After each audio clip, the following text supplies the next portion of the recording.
Yes, नमस्ते बच्चों। मैं आज IMO international maths olympiad some applications of trigonometry में एक क्वेश्चन लेके समझाती हूँ। क्वेश्चन क्या है? The angle of elevation of a cloud. देखिए, सबसे पहले तो आप क्वेश्चन को पढ़ा करिए। क्वेश्चन पढ़ने के बाद उसको डायग्राम बनाइए, क्योंकि जितने सम एप्लीकेशंस ऑफ ट्रिग्नोमेट्री के क्वेश्चन बिना डायग्राम के सॉल्व नहीं किए जा सकते हैं। ऑब्जेक्टिव है, फिर भी आप थोड़ा डायग्राम तो आपको थोड़ा सा बनाना ही पड़ेगा, तब समझ में आएगा। The angle of elevation of a cloud from a point h metre above the lake. चलिए हम मान लेते हैं ये लेक है, लेक का टॉप है, सरफेस है, ठीक है, इसके नीचे पानी है। h मीटर हाइट से जो क्लाउड है, क्लाउड का एंगल ऑफ एलिवेशन थीटा है। The angle of depression of its reflection. भाई फिजिक्स के अकॉर्डिंग जितनी हाइट ऊपर है लेक से, रिफ्लेक्शन के बाद उतनी ही हाइट नीचे होगी, जिसको हमने कैपिटल H ले लिया। लेक का इमेज बनेगा तो जितना लेक से ऊपर है उतना ही नीचे होगा, परंतु ऑब्जर्वेशन पॉइंट हमारा यही है। इससे ऑब्जर्व करने से इससे एंगल ऑफ डिप्रेशन बन रहा है 45 डिग्री। अब हमसे पूछा है what is the height of cloud, मतलब हमारा उद्देश्य है h को निकालना। तो h कैसे निकलेगा? ग्राउंड से h मीटर हाइट पर है तो इसको भी हम स्मॉल h ले सकते हैं। इसका मतलब ये वाली वैल्यू हो जाएगी h माइनस h। तो भाई अब यहाँ पर दो ट्रायंगल बन गए, एक ये वाला ट्रायंगल बन गया और एक ये वाला ट्रायंगल बन गया। तो अपनी मर्जी, आप पहले छोटा लेना चाहते हैं छोटा वाला ट्रायंगल ले लीजिए, बिगर ट्रायंगल लेना चाहते हैं बिगर ले लीजिए, कोई भी बाउंडेशन नहीं है।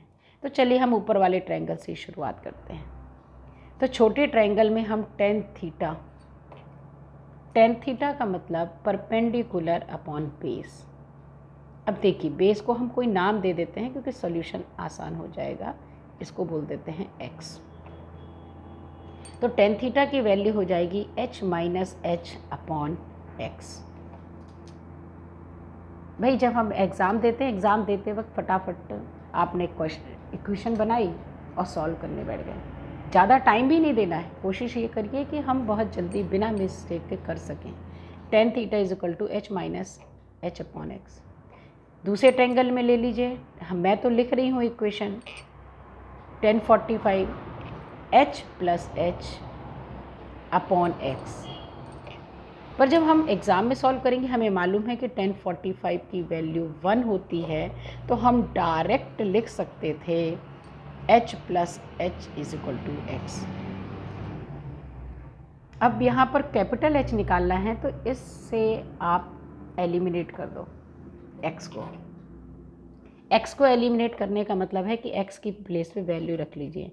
देयरफॉर इसकी हेल्प से tan theta is equal to h minus h upon h plus h आ जाएगा।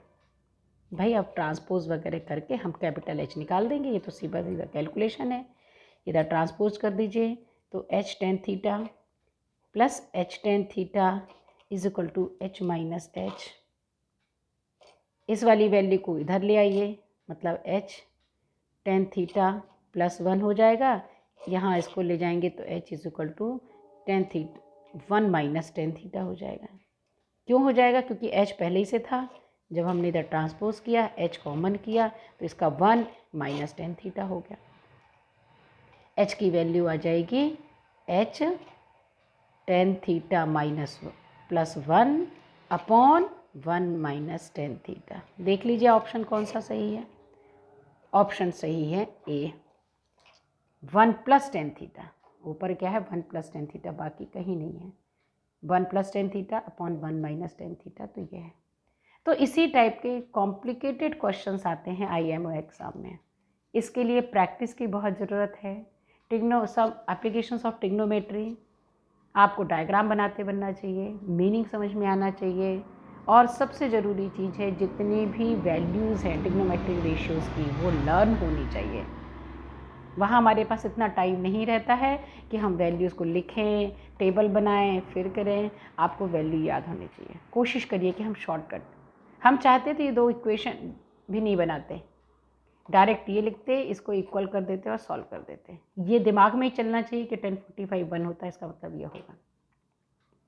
तो इस प्रकार से सॉल्व करते हुए मेरे ख्याल से आपको हेल्प मिली होगी। आपको और भी क्वेश्चंस की ज़रूरत हो तो प्लीज़ कमेंट बॉक्स सेक्शन में लिख कर भेज दीजिए, मैं उसकी हेल्प कर दूँगी। धन्यवाद, आपका दिन शुभ रहे।